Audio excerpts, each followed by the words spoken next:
All across Chicago, many migrants are camping out at police stations and at airports. For many, they hope the next day might be the day they can help their families back at home. Every year, hundreds of students from across the nation attend DePaul University. But coming from a new place adds new challenges of learning to be safe. Social media has been the new form of communication and entertainment, but there are concerns over safety of one app, TikTok. Chicago, a great place for food and views.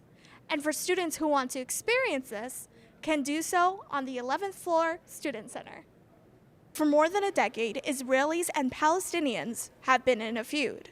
And on Sunday, Israel declared war on Hamas, an Islamic resistance movement.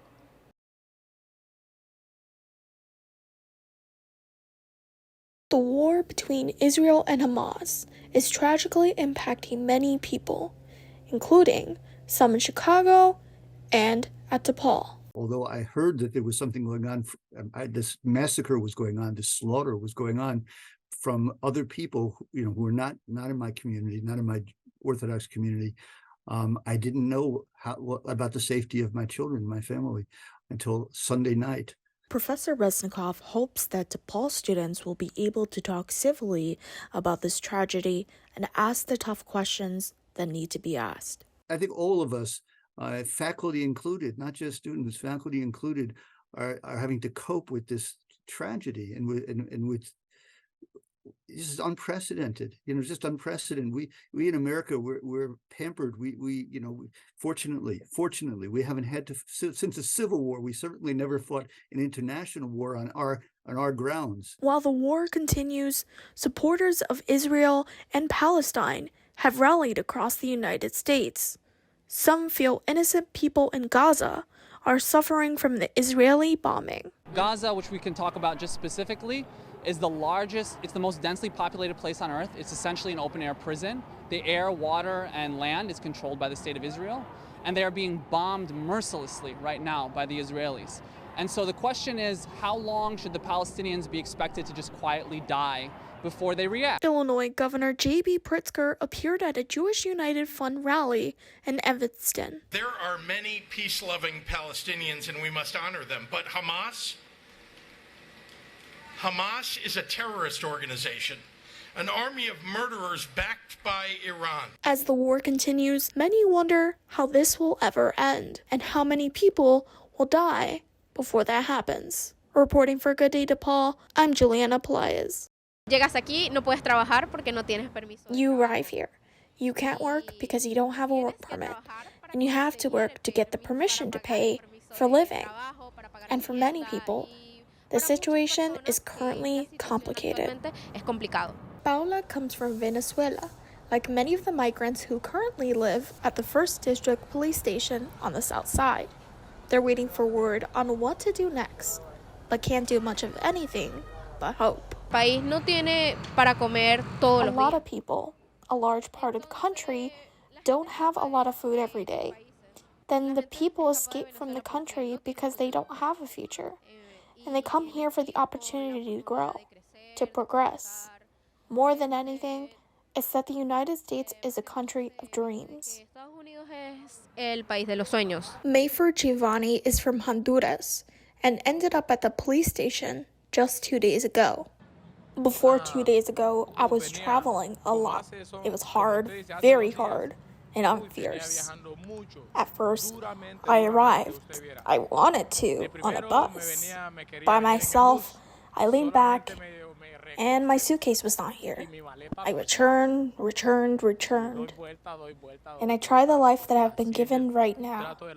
There is no turning back, and there is nothing pitiful of what is going on with no paper. With the colder weather coming in, many are hoping to find a job and a warm place for the coming days. But as of now, there is no confirmation on what will happen next. Reporting for Good Day DePaul, I'm Juliana Pelaez. With the new school year up and running, many are concerned about safety at DePaul.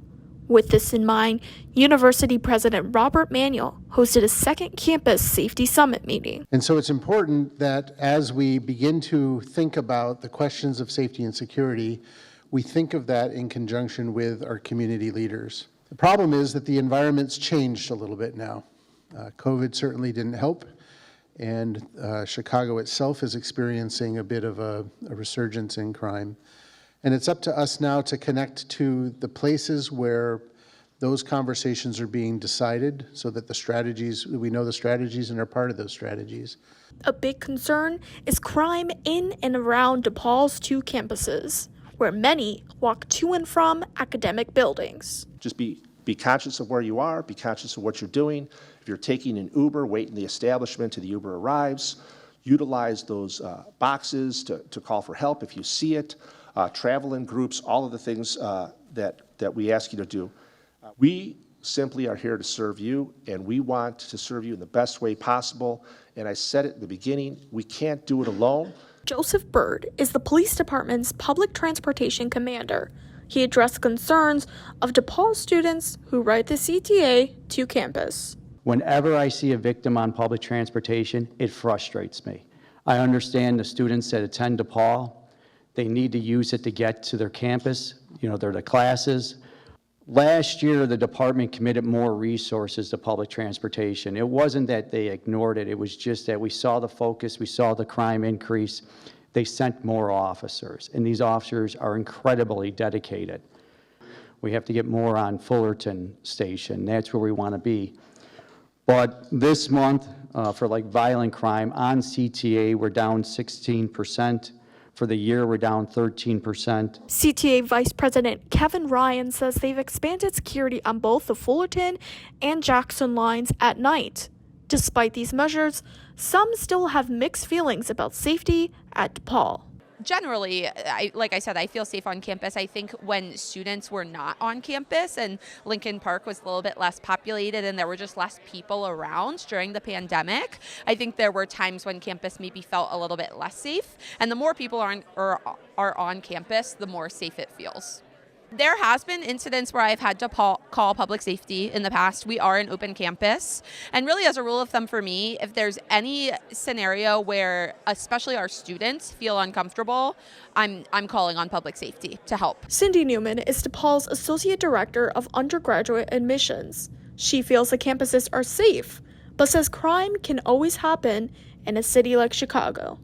Overall, I felt great about it because I do feel that we practice very good safety measures for our students. I think that we have an amazingly safe and secure campus for students. However, things happen. This is a big city. President Manuel says the ideas offered during the summit will be considered for the university's 5-year safety and security plan. Reporting for Good Day DePaul, I'm Juliana Pelaez. TikTok is an app that more than 150 million people use in the United States, with videos that share people's pets, small businesses, dancing, gaming, and more. It's an app that's become familiar to all ages. DePaul senior Jerica Cruz posts on TikTok frequently. That I would say it affected my social life in a positive way. I've actually made most of my friends on TikTok that I have here. I think the pandemic also made it really hard to make friends. So I don't know, there's just a sense of community, especially in Chicago with other creators just on the app. So I would say it's been a pretty positive experience. While Cruz uses TikTok as a place to share vlogs and follow other creators, the platform is facing opposition from others. In August of 2020, former President Donald Trump wanted to ban the Chinese-owned platform by an executive order. His concern? Fears that the Chinese government would get users' personal information off of TikTok. But a federal court threw out those efforts. Still, many remain concerned about TikTok. Now, the First Amendment may protect dance videos, sure. Upload those all you want. But the First Amendment does not protect the right to spy on American citizens. It does not protect espionage. It does not protect what the Chinese Communist Party is trying to do in harvesting the data of millions of Americans. Meanwhile, others are taking action against TikTok. President Biden has banned it on almost all government-owned devices. 25 governors have taken TikTok off state devices, and many state universities have placed limits on TikTok use on campus. While TikTok denies that user information is being captured by the Chinese government, there are many who say otherwise. From observation of things that have already happened, and also even from studies that Facebook itself has done on its users. We know the kind of data that's collected from these platforms. So the threat is real. And so from a national security perspective, the question is, do I want another country, especially that has an increasing adversarial relationship with the US? Do I want them to have that kind of access on data? If it was me, if I was a TikTok user, would I want them to have like biometric data on me and be able to record, turn on my camera, be able to record audio around me and all this kind of stuff. And so from that position, yeah, sure. Banning it sounds good to me. TikTok. It's incredibly popular and powerful, but its future in the U.S. may continue to be limited. Reporting for Good Day DePaul, I'm Juliana Pelaez. When the sun is out on a beautiful day, DePaul students in the Loop campus have one place in mind to study and relax. That place is the terrace. So my class is like across the street, and also Loop campus doesn't have really much like outdoor areas, and this is like the only one I know of, and yeah, I just like a lot of sunshine. The terrace is located on the 11th floor of the DePaul Center and is frequented by many for its sights and relaxing views. Frida Campos, a junior at DePaul, is one of the many students who visit. It's sunny and it's outdoors, and I don't know, yeah, I like looking at the skyline also. It's just such a nice view here, and the fact that it's like you're elevated so high, you're within like the tops of the buildings almost, it feels like. The view includes the Willis Tower from afar and other parts of downtown. It's a nice place just to chill out between classes if you need to do stuff, maybe finish up some work, enjoy the outdoors, that is when it's not rainy or too hot. So it's an overall nice place to be. Whether you're looking to do some homework, relax with friends, or enjoy the fresh air, the terrace is a great place to be. Reporting for Good Day DePaul, I'm Juliana Pelaez.